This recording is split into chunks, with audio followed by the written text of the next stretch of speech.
Hello everyone, this is Samie and I welcome you all to eAcademe from the platform of CA Educationist. Agency theory and agency problem are popular concepts often discussed in the context of corporate governance across various disciplines.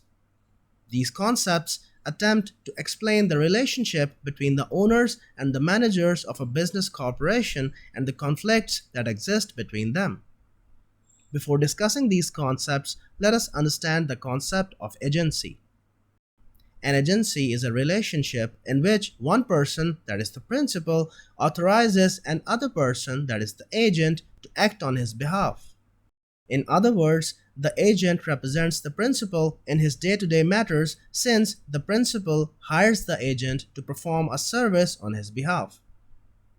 The principal often transfers the resources and the decision-making authority to the agent so that the agent can handle the affairs of the principal on his behalf to meet his intended objectives.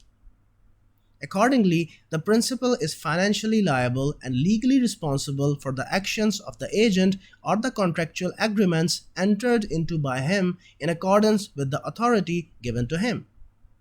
It is important to mention here that the agents do not work for free and are compensated for their services according to the mutual agreement.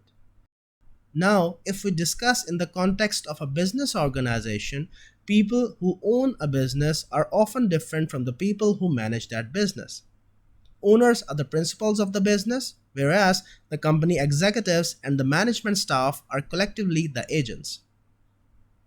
Owners are the shareholders who provide money or invest finance and delegate the decision-making authority to the management team so that the management can use that money and authority and apply its collective expertise, experience, and wisdom to run the business in the best interests of the owners.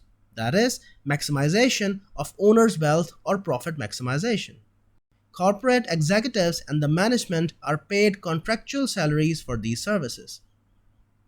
Since owners have little or no day-to-day input and all the decisions made by the management team will financially affect the owners instead of the management, owners are entitled to assume that the agents will not take any decision whose essence is in conflict with or against the owner's underlying interest of profit maximization.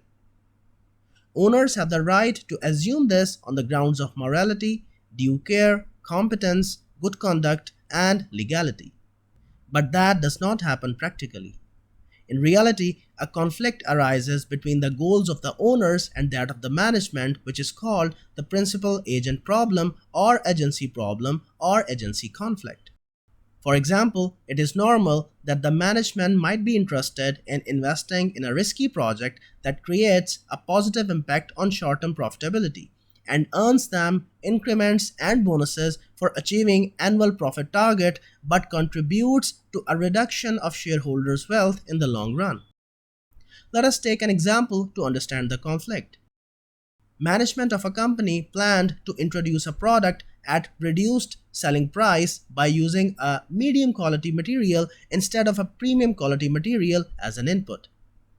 This reduced selling price increased the sales volume of the product in the first year and generated huge profits for the business and earned increments and bonuses for the management team based on high annual profits. However, in the long run, company's profitability suffered a massive decline as the customer's experience was not promising when they used the product due to low quality. Company's customers ultimately planned to shift to the competitors' products, thereby affecting the long-term sales revenue of the company. Now the question arises that how can this conflict be managed or minimized? Let's discuss some of the ways to do that. Number 1. Commission and bonus structures. The best way to mitigate the agency problem is to attach the commission and bonus structure of the management with the short-term as well as the long-term profitability of the company. In other words, in addition to fixed periodic remuneration, the management team may be offered bonuses as certain percentage of profits. As a result, the management will now have some stake in the company's profits, and they will take into account the long-term impact on company's profit of every potential decision they will be taking. Number 2, employee share scheme or stock option scheme. Employees of the company are often given an option to acquire the shares as an incentive. In this way, the employee's loyalty increases due to the feeling that now they have an ownership stake in the company they worked for. Number 3, ensuring full transparency. Agency problems get adverse due to the knowledge gap between the principal and the agent. It is easier for the management to exploit the knowledge gap for personal gain.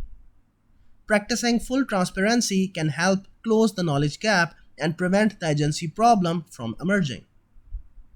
Some SOPs for periodic reporting system must be established in this regard, according to which the management must persistently educate the owners about everything that is going on rather than keeping them in the dark for a long time before revealing the matters to them. Thank you for watching the video.